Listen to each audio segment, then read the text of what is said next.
문재인 대통령과 조 바이든 미국 대통령이 현지 시간 21일 오후 백악관에서 열린 첫 정상회담에서 한미 미사일 지침을 완전히 해제하는 방안을 논의한 것으로 알려졌습니다.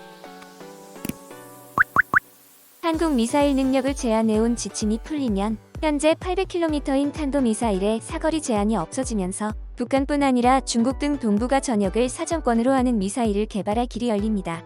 한미 미사일 지침이 생긴 지 42년 만에 미사일 주권을 확보하게 되는 것입니다. 다만 미중 갈등 국면에서 미국의 중국 견제 미사일 안보 전략에 한국이 동참했다며 중국이 반발하고 나설 수 있다는 관측이 나오고 있습니다.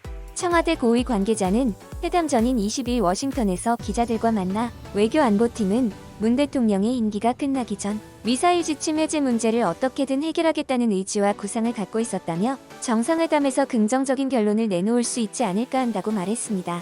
1979년 만들어진 한미 미사일 지침은 미국으로부터 미사일 기술을 이전받는 대신 미사일 최대 사거리 등을 제한해 미사일 개발 등 국방력 향상은 물론이고 우주 개발에 족쇄가 됐다는 지적이 많았습니다. 한미 정상회담의 결과물인 공동성명에는 2018년 문 대통령과 김정은 북한 국무위원장이 합의한 4.27 판문점 선언을 존중한다는 표현이 담긴 것으로 전해졌습니다. 대북 정책에서 최대의 유연성을 내세운 바이든 행정부가 남북 협력의 공간을 내준 셈입니다. 한미 정상은 중동과 유럽 등 제3국의 양국 공동으로 원자력 발전소를 짓기 위한 협력 방안도 논의한 것으로 전해졌습니다. 원전의 가격 경쟁력과 품질 관리, 시설 관리 등이 우수하다고 평가받은 한국과 원천 기술을 보유한 미국 등 양국이 협력해 원전 산업 시장에 진출할 경우 시너지 효과를 낼 수 있다고 판단했다는 것입니다. 두 정상은 신종 코로나 바이러스 감염증 백신 협력과 반도체, 배터리 등 첨단 기술의 글로벌 공급망 재편 협력, 기후변화 협력도 논의했습니다. 아무튼 확실하게 이번 회담으로 42년 만에 미사일 주권을 되찾게 된 것입니다. 뭐 별것도 아닌데 호들갑 떤다고 말하는 사람이 있을 수도 있지만 조 바이든 대통령 또한 첫 정상회담 직후 공동 기자회견에서 기쁜 마음으로 미사일 지침 종료 사실을 전한다고 밝혔습니다. 이로써 이론적으로는 대륙간 탄도미사일 ICBM 개발도 가능하게 된 것입니다. 다만 한국은 사거리 1000에서 3000km 중거리 미사일과 잠수함 발사 탄도미사일 SLBM 개발에 집중할 것이란 전망이 많습니다. 군과 정부는 SLBM을 탑재한 핵잠수함 개발을 검토하고 있는 것으로 알려져 있습니다. 사거리 1000km 탄도미사일은 제주도에서 북한 전역이 사정권에 들어옵니다. 중국 베이징과 일본 도쿄 등이 사정권에 들어갈 것으로 보입니다. 한국군은 이미 세계 최대급 탄두 중량을 자랑하는 현무사 개발에 성공했습니다. 이론상 탄두 중량을 줄이면 단시간 내 사거리를 늘릴 수 있습니다. 현무사는 사거리 800km일 때 탄두 중량은 2톤, 사거리 300km일 때 4에서 5톤 이상의 탄두를 장착할 수 있습니다. 탄두 중량을 500kg 이하로 줄이면 사거리가 2000km 이상 늘어날 것으로 보입니다. 일각에서는 이번 미사일 사거리 제한 해제가 중국의 군사력 팽창을 견제하려는 미국의 의도가 반영된 것이라는 해석도 나오고 있습니다. 한국이 중거리 탄도미사일을 개발해 실전 배치하면 미국은 한반도에 중거리 미사일을 배치하지 않고도 중국과 러시아 견제 효과를 얻을 수 있다는 것입니다. 이명박 정부 시절인 2012년 10월에는 탄도미사일 최대 사거리를 800km로 늘리는 제2차 개정이 이루어졌습니다. 이로써 남해 연안 지역에서 북한 전역을 타격할 능력을 갖추게 됐습니다. 문재인 대통령 정권에서는 다시 두 번의 개정이 이루어졌습니다. 2017년 11월 탄도미사일 최대 사거리를 800km로 제한하고 탄두 중량 제한을 완전히 없앤다는 내용의 제3차 개정이 이루어졌습니다. 제3차 개정에 따른 세계 최대급의 탄두 중량을 가진 괴물 미사일 현무사가 개발됐습니다. 단 한 발로 금수산 태양궁이나 류경 호텔, 축구장 200대 분의 면적을 초토화할 수 있다는 미사일입니다. 지난해 7월에는 제4차 개정을 통해서 우주 발사체에 대한 고체 연료의 사용 제한이 철폐되었습니다. 이를 통해서 강력한 고체 연료 로켓의 개발로 독자적 정찰 위성과 위치 측정 위성 등을 발사, 민간 우주 개발을 활성화할 수 있게 됐습니다. 이제 한국도 우주산업 발전에 더 박차를 가할 수 있게 됐습니다. 그리고 가장 기쁜 것은 미사일 사거리 제한 해제 소식이 나오자마자 일본에서는 긴장을 하고 있습니다. 그러면 미사일 사거리 제한 해제 소식을 접한 일본인들의 반응을 살펴보도록 하겠습니다. 일본을 목적으로 만들 게 뻔하다. 한국인에게 있어서는 만들 수 있는 게 좋겠지만 중국과 러시아는 과연 제한이 풀린다고 만들 수나 있을까요? 한국의 주인님인 중국의 허락은 받은 건가요? 핵탄두가 없는데 무슨 의미가 있어? 완전한 미사일 주권을 확보할 가능성이 높아졌다. 바이든 그런 얘기는 한 적 없다.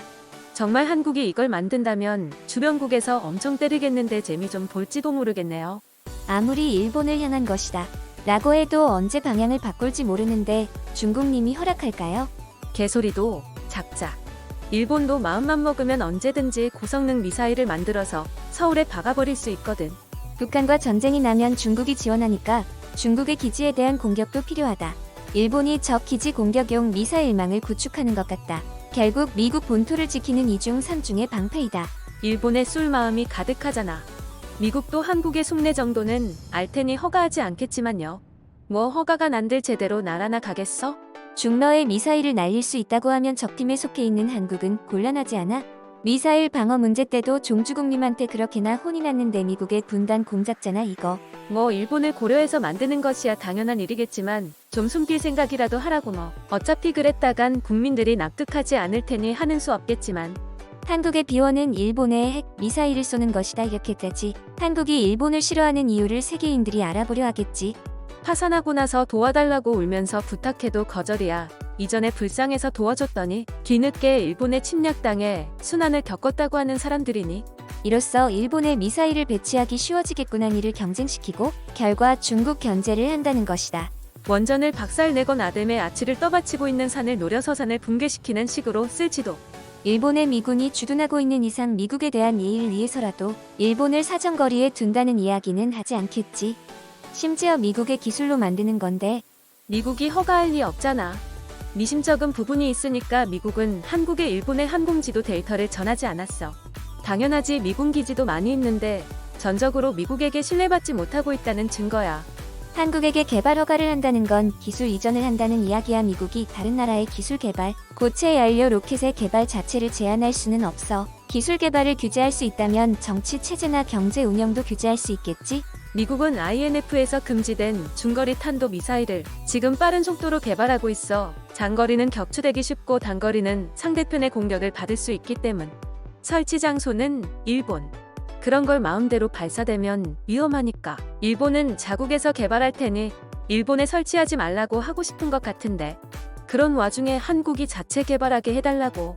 반미 정권에서 한국 기레기의 단순한 국뽕을 꿈꾸는 기사에 불과하니까 진지하게 논의할 가치는 없다고 그냥 재미있는 기사거리네. 수백 킬로를 넘는 미사일은 실제로는 핵탄도 싣지 않으면 가성비 완전 떨어지지 않나. 100발 쏴서 100명 사망과 같은 수준이다.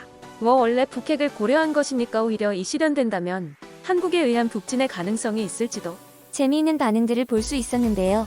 우리나라의 탄도미사일 사정거리가 해제된 게 일본인들에겐 엄청난 압박으로 느껴질 수 있다는 걸 깨닫게 되었습니다. 우리나라가 일본에게 위협을 준다고 한 적도 없고 당연히 위협을 가할 이유도 없는데 왜들 저리 무서워서 벌벌 떨고 있는지 정말 재밌습니다. 아마 예전에 맞아본 원폭 두 방이 DNA에 남아있어 덜덜 떨고 있는 게 아닐까 생각합니다. 여러분들은 일본인들의 반응에 대해 어떻게 생각하시나요?